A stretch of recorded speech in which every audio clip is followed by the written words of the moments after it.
To have the courage of love and peace here in Jerusalem today means not allowing hatred, revenge, anger, and pain to occupy all the spaces of our hearts, of our speech, and of our thinking.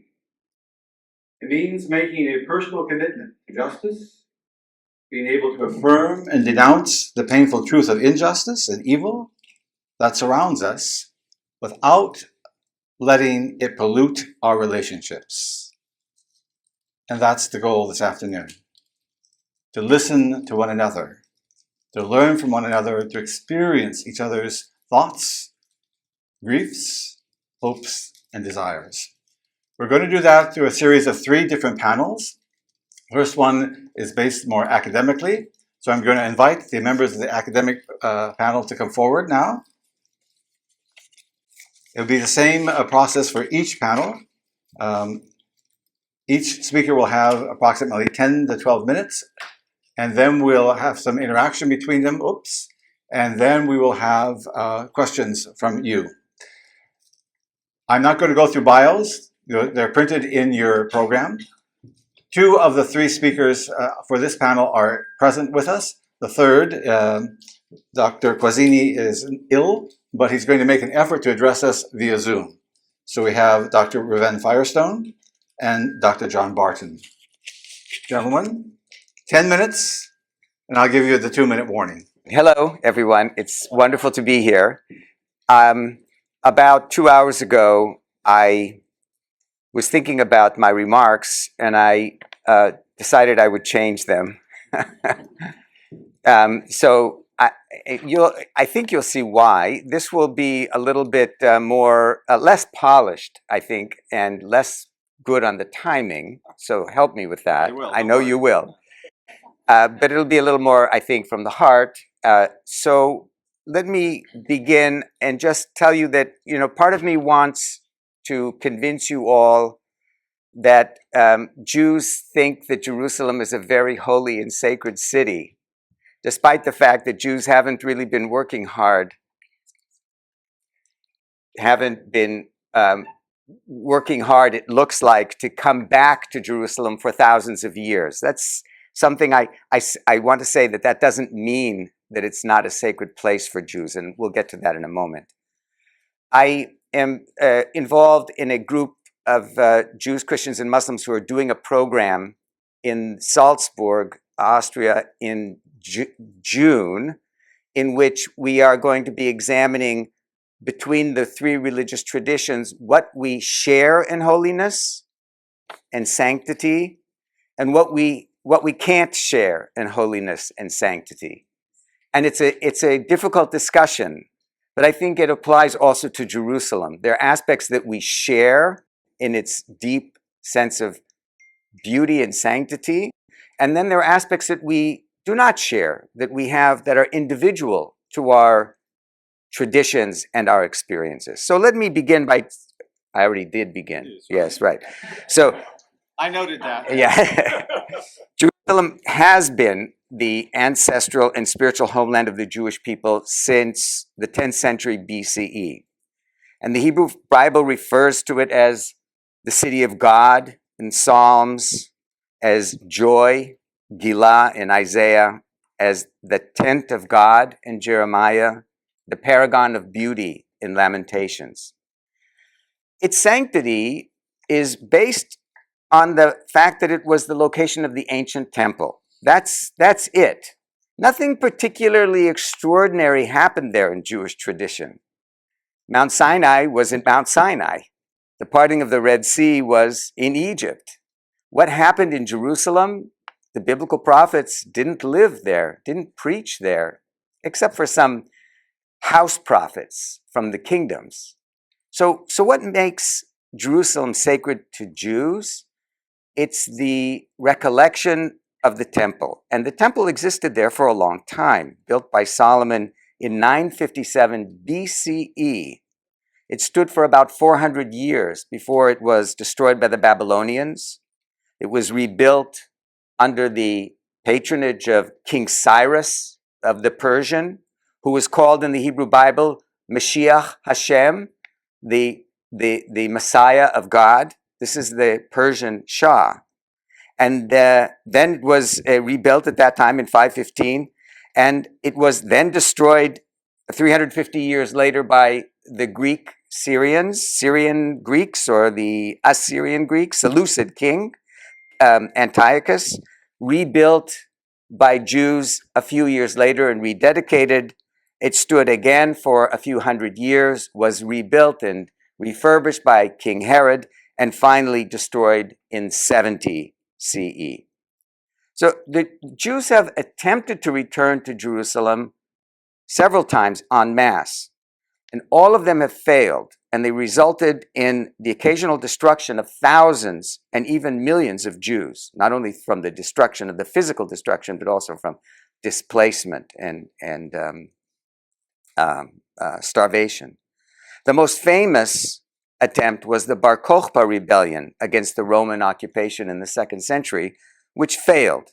But there were messianic movements as well. The most famous of those would be that of Shabtai Tzvi, Sabbatai Zevi in the 17th century, where again, tens of thousands of Jews lost their lives, thinking that now was the time to return to Jerusalem.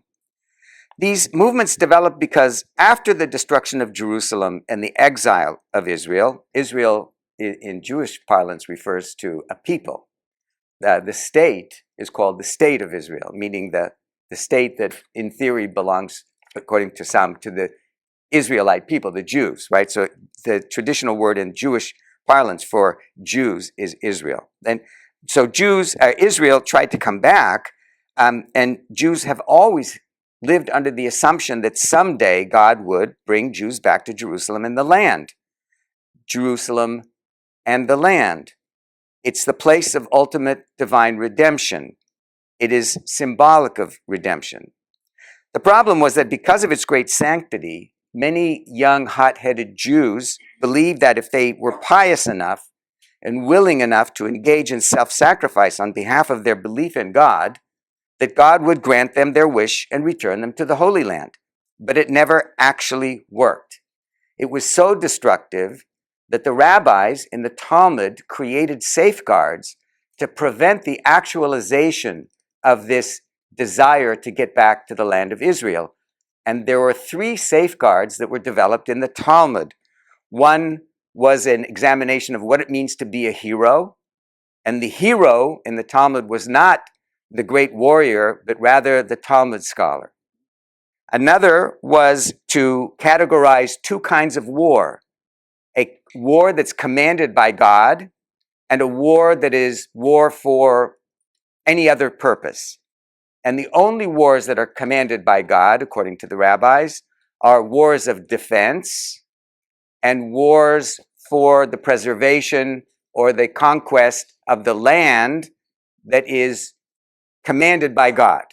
So one question among some Orthodox Zionist activists today is, did God or does God command us to retake this land? If that's the case, that's a sacred war. Otherwise, wars are not to be fought except in self-defense. And then the third safeguard is a very interesting one. It's a story based on an interpretation of the Song of Songs, the great love poem in the Hebrew Bible, a strange location for authority, in which the rabbis devised there were 3 vows that God required of the Jews and humanity. To the Jews, God required that they never rebel against the Gentiles, never rise up and fight for their rights, if you will, physically. 2, that they never emigrate to the land of Israel en masse. This was in the Talmud. And the third is a vow to the Gentiles that they won't persecute the Jews too much. That's how it's written. They won't do it too much. And this is supposed to sustain the Jewish people until the time is right for the return of the Messiah. Now, what's happening in the last 50, 100 years has been the gradual dismantling of some of these safeguards by some populations that are quite radical within the Jewish community, and they believe that it is required of God to reconquer the land of Israel. It is a divine command of holy war, of milchemet mitzvah in the tradition. Now, this is actually a relatively small percentage of the Jewish population of the world. It's actually quite small, but it has had a very large impact, partly because of the tension and the violence that people are experiencing today. So the Jewish sense of sanctity for Jerusalem also, I just need to point out, and with this I think I'm going to finish, is, unless you give me more time. Nope. Is that, thank you, I did. You have 3 minutes. Okay. Is that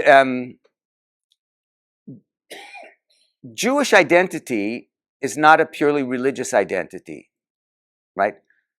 It's hard to be a Christian if you don't believe in God. It's hard to be a Muslim if you don't believe in God. It's easy to be a Jew if you don't believe in God. Okay, it might be a little more difficult than if you did, but you're fully accepted within the Jewish community. You are a part of the Jewish people. So there are significant populations of Jews, actually throughout history, who have not been active observers of the commandments, but have remained within the Jewish community. Today, it seems to be increased in the modern period, but the sanctity of Jerusalem, the pull of Jerusalem, the idea of Jerusalem still remains among Jews who are not religious for a variety of reasons. So it's important to understand that the Jewish population in the world, within the borders of the state of Israel today and outside, have a kind of reverence for Jerusalem that is built out of a history of connectedness with some kind of spiritual essence associated with Jerusalem. Whether one is a believer or not a believer, there still remains within the kind of soul, I suppose, or the heart of Jews, this sense of awe and connectedness with Jerusalem, which is difficult to explain, difficult sometimes to even understand, but it's there. And I think I'm going to just close with that. How did I do? Very well. Thank you. Dr. Barton, 10 minutes. Yeah, thank you. Well, good afternoon, everyone, and I'm honored to be here, be a part of this, be with the organizers. Thank you very much, and to be with my distinguished colleagues. And glad Hadi can join us. I feel like he's looking over my shoulder, but I feel so glad that he can join us on Zoom. And my job is to give somewhat of a brief academic overview of Christian perspectives on Jerusalem. I have to say, first of all, that I think the value of academics is when it has legs, and so I hope that this offers something that's helpful on the ground for the more important work that you all do and that we all do together. But let me just jump in, and I'll start by stating the obvious. Christian perspectives on Jerusalem are varied, and they are complex.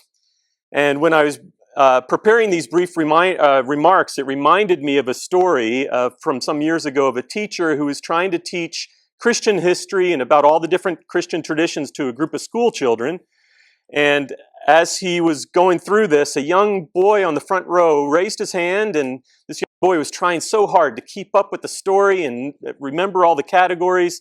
And with a puzzled look on his face, he said, "Can you go back and just explain again the difference between Catholics and prostitutes?" And there's a sense in which I think we all feel, as a Protestant, I can make that joke, I guess, that I think it's appropriate for us to all feel a little bit like that boy at these kind of events. So many details, layers, so many sensitivities, so many things to acknowledge, as has already happened. But if nothing else, such realities call us to humility in this task and call us to charity for one another, and I hope to embody that in the next few minutes. So I just want to make two basic points about Christianity and Jerusalem, each with a little bit of elaboration. And as I do so, I will try to represent what we can call the normative Christian tradition, if such a thing exists. That's what I'm going to try. Mainstream Christian thought, as it stretches across the centuries and across Catholic, Orthodox, and Protestant lines, and that's hard, partly because it's a moving target. So I do so acknowledging exceptions, historical twists, and many counterpoints. But 2 points. First one, very simple but important. Jerusalem is sacred to Christians because of simply what happened there. For Christians, the sacredness of the city is specifically tied to foundational stories of the faith that occurred there, especially the stories of Jesus and the birth of the church. What's interesting to note, however, and this kind of goes maybe in line with something Reuven just shared in some ways, what's interesting to note is that at least if you follow the synoptic accounts, Matthew, Mark, and Luke, that very little of the Jesus story actually takes place in Jerusalem. Luke especially tells us that Jesus visited the city as an infant. He was presented at the temple as a boy, maybe several other times. We can debate those. But almost all of Jesus' life and ministry took place farther north around the Sea of Galilee and around the Jordan River. So when it comes to the importance of Jerusalem, we're primarily talking about a few days. We're primarily talking about the final week of Jesus' life and the events related to the death, burial, and resurrection of Jesus, as Christians understand that. Commemorated, of course, in Holy Week, observances from Palm Sunday to Easter Sunday. And then a few weeks later, the day of Pentecost, when the Holy Spirit was poured out, St. Peter preached the first Christian sermon, and the church was born. And so with all of that in mind, when Christians refer to the holy city and its holy sites, or for that matter, more broadly, to the Holy Land, or the Holy Lands, if you prefer, the adjective holy there doesn't point to something inherent in the city or the land itself as much as to these foundational events that are holy in the faith. One way that I think about this, it's not uncommon for pilgrims, Christian pilgrims and others who go to Israel, to take home with them a small vial of soil from the land, or maybe water from the Jordan. That may not be advisable from a customs perspective, let me just say that, but religiously speaking, those mementos are meaningful symbolically because of their association to stories, to biblical stories and events. There's nothing inherently sacred or powerful, certainly nothing magical, about the dirt or the water itself. Having said that, the sacredness of these sites can be understood and experienced in different ways by different Christians. For me, personally, and for many others, it is deeply inspiring and moving to visit Jerusalem, to walk where Jesus walked, to make personal connections to the stories that shape my faith. For other Christian pilgrims, they believe that beyond just the historical connections and reflective opportunities, there is actually a special level of divine presence at the sites that can be felt, that maybe makes miracles more likely. Still, despite such differences, Christian thought links the sacredness or power of the sites to the biblical events, not to something intrinsic in the places themselves. So my first point, number one, generally speaking, Jerusalem is sacred because of what occurred there. But before I move to my second point, I need to note one complicating factor here when trying to represent Christian thought, and this is an important one. While there's broad mainstream consensus for what I'm saying, that Jerusalem is sacred because of the stories from the past, some Christians, including many American evangelicals, not just them, but they're relevant today, use more literalist readings of certain biblical passages to also identify the city with future events, especially associated with the second coming of Christ.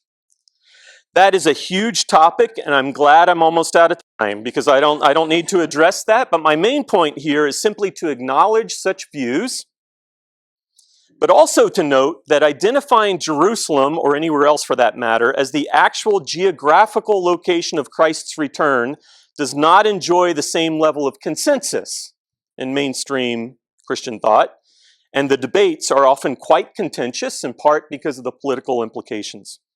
All that's very complex, but it's part of the contemporary equation with regard to Christian faith in the city.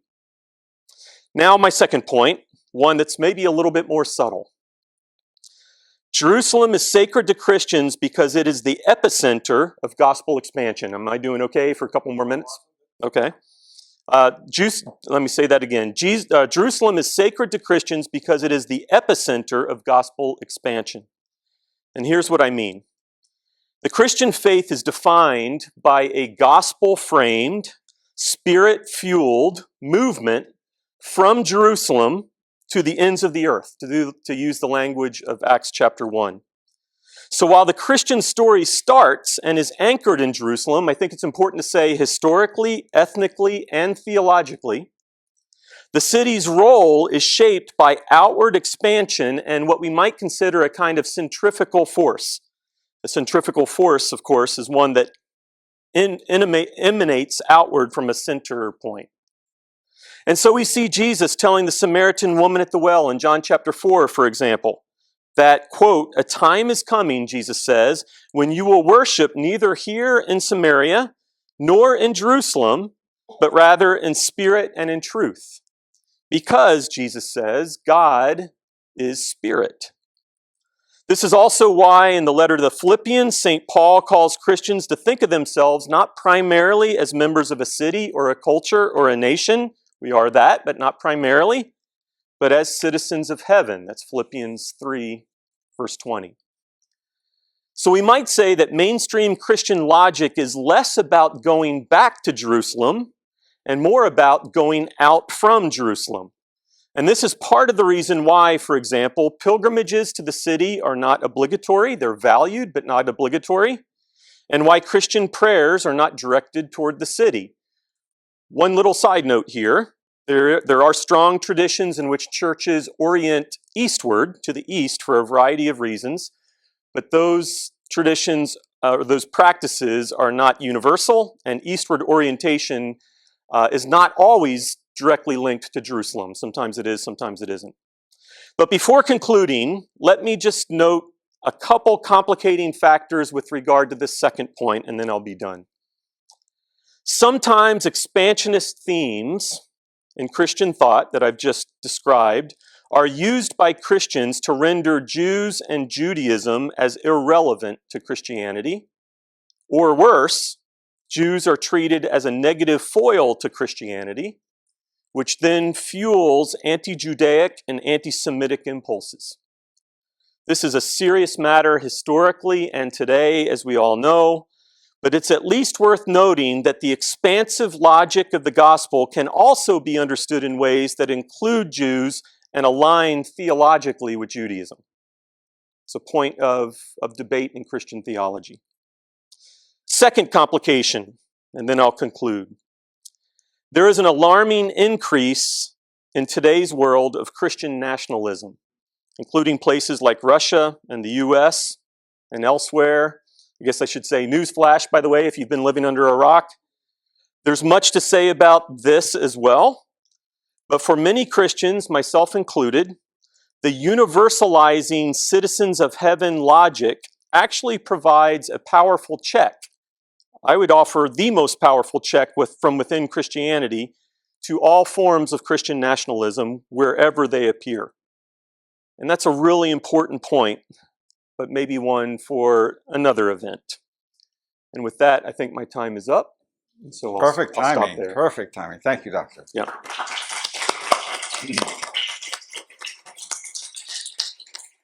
Before we move on to Dr. Qazwini, I've been asked to remind you that should you have questions, I believe you all have note cards.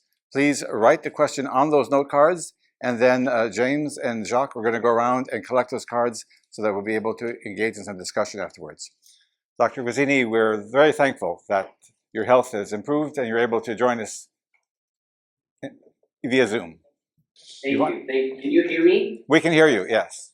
Okay, wonderful. Well, thank you so much. I want to thank the South Coast Interfaith Council and the Academy for Judeo-Christian and Islamic Studies, as well as my co-panelists and all of you participants for coming together for this really important event.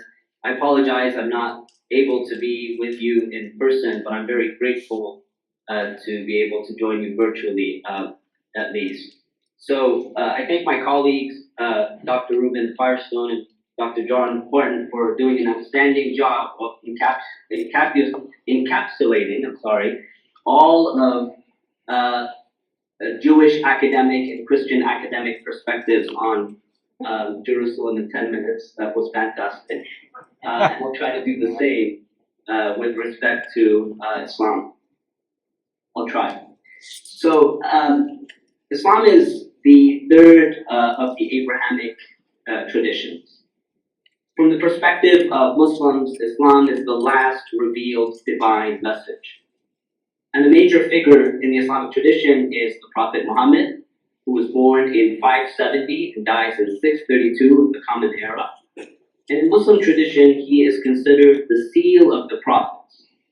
So, putting an end, essentially, to the long line of prophets and messengers, beginning with Adam and continuing on through Noah, Abraham, Ishmael, Isaac, Jacob, Joseph, Moses, Aaron, David, Solomon, Jesus, and many others, all the way until Muhammad. So Muhammad is considered the seal of the prophets, and Islam is the final revealed message of God. And the major sources in the Islamic tradition are two. One is the Quran, which Muslims believe to be the verbatim word of God that was revealed to Muhammad over the course of 23 years via the angel Gabriel. And the second is what is known as the Sunnah, or tradition, which is the prophetic teachings, the teachings of Muhammad as relayed by his followers and the subsequent generations of Muslims. Now, Islam was born in Mecca and it develops in Medina, and both of these cities are in the Arabian Peninsula. So you might be asking, why are we talking about Jerusalem in Islam? Jerusalem, which is hundreds, almost 1,000 miles away from Mecca and Medina. What makes it so important? Jerusalem, or in Arabic, Al-Quds, and in particular, the site of the Temple Mount, or Masjid al-Aqsa, is considered by Muslims to be the third holiest site after the sacred mosque in Mecca and the Prophet's mosque in Medina. Theologically, or religiously speaking, the sacredness of Jerusalem stems from two important reasons Jerusalem is considered to be sacred. Number one, it is considered to be the site of the Prophet Muhammad's miraculous night journey from the sacred mosque in Mecca to what is referred to in the Quran as Al-Masjid al-Aqsa, or the furthest mosque in Jerusalem. This is known as the Isra, the night journey. And the second portion of this trip is the heavenly ascension of Muhammad from the Temple Mount, from Jerusalem, up to the heavens, which is known as the Mi'raj. This is one reason why Jerusalem is considered to be sacred amongst Muslims. And the second reason is because Jerusalem was the first direction of prayer after the Prophet Muhammad's settlement in Medina, before changing from Jerusalem to Mecca. And both of these events, that is the night journey and the heavenly ascension, as well as Jerusalem being the first direction of prayer, both of these events are referenced in both sources, the Quran and the prophetic traditions. The night journey, or the Isra, is actually mentioned in chapter number 17, which is titled Al-Isra, or the night journey. It begins with this description of Muhammad's journey from Mecca to Jerusalem, or what the verse refers to as the farthest mosque, Al-Masjid al-Aqsa. And the heavenly ascension, the second part of the journey, is mentioned in a few places in the Quran, most notably in the chapter entitled Surah Al-Najm, or the Star, which is chapter number 53. Other references to what is known as the blessed, or the sacred land, Al-Ard al-Muqaddasa, or Al-Ard al-Lati Barakna Fiha, appear in various places in the Quran, notably in chapter number 5, Surah Al-Ma'idah, in chapter 21, Surah Al-Anbiya, the prophets, and the direction of prayer, being this holy land, is mentioned most notably in chapter number 2, Surah Al-Baqarah, or the cow. And prophetic traditions provide us with the very details of these events and these encounters. So, for instance, the traditions tell us about the night journey and the ascension of Muhammad up to the heavens, where we are told that Muhammad, in his ascension up to the heavens, met with various prophets and messengers who came before him. He met with individuals such as Abraham and Moses and Jesus and others. Now, historically speaking, Jerusalem comes under Muslim rule right after the death of the Prophet, during the time in which the Muslims expanded outside of Arabia. You see, during this time, the early 7th century, the Common Era, the conflicts between the Byzantines and the Sasanians weakened both states and set the stage for the conquest of Jerusalem, which occurs by Muslims in the year 638, that is 6 years after the death of the Prophet Muhammad, under the caliphate of the second caliph, Umar ibn Khattab. Now, what's interesting is that when the Muslims conquered Jerusalem at this time, there's no disruption to the religious context of Jerusalem. There's no disruption to having control over the active holy sites. And this was a time where Jerusalem was settled largely by Christians at the time. Now, Muslim tradition holds that Umar, the second caliph, after conquering Jerusalem, he built a small mosque on the Temple Mount, which was later, about 709 of the Common Era, transformed into a much larger structure under the Umayyads. It was later on destroyed and rebuilt several times, and the current structure dates from the 10th century of the Common Era. This is the Masjid al-Aqsa. So if you've seen photos or if you visited yourself Jerusalem on the Temple Mount, there are two main structures. One is referred to as the Dome of the Rock, that has the golden dome. I'll speak about this momentarily. And the other, there's another structure which has sort of a black or gray dome. This is known as Al-Masjid al-Aqsa, and is believed in Muslim tradition to have first been built when the Muslims took over Jerusalem, and it was later expanded. The Dome of the Rock was built by the Umayyad Caliph Abdul Malik in the year 688. And tradition holds that Byzantine craftsmen and architects were employed in its building. And that structure is not actually a mosque. Rather, it is built around or on top of a rock that Muslims have associated with the Prophet Muhammad himself, the launching pad, if you will, of his heavenly ascension after the night journey. Now, later on, there are many other developments that take place, some of which include the switching of control of Jerusalem between various Muslim and non-Muslim groups. So historically, after the rise of Islam, Jerusalem was under control and rule of various groups. It was under Crusader rule, then it was under Muslim rule, again under the Ayyubids, and then after that under the Ottomans. And also it switched control even amongst Muslims themselves. So for its time being, in the 10th century, 11th century, it was under the Shi'i Fatimids, and then after that under the Sunni Seljuks. And so rule over Jerusalem really shifted over the course of the past 1400 years in many ways. And finally, and I'll end with this point, another really interesting kind of thing to note is that in the 16th century, under Ottoman rule, this was during the time of the Ottoman Caliph, Suleiman, who was often referred to as Suleiman the Magnificent.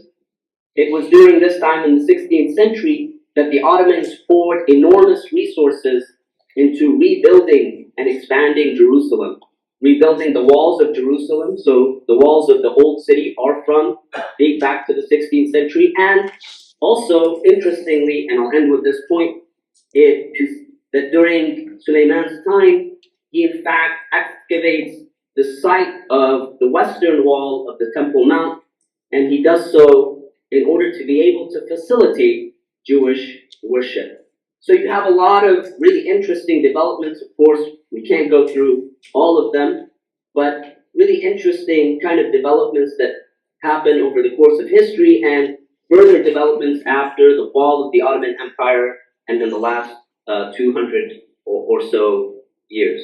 Thank you so much. Thank you.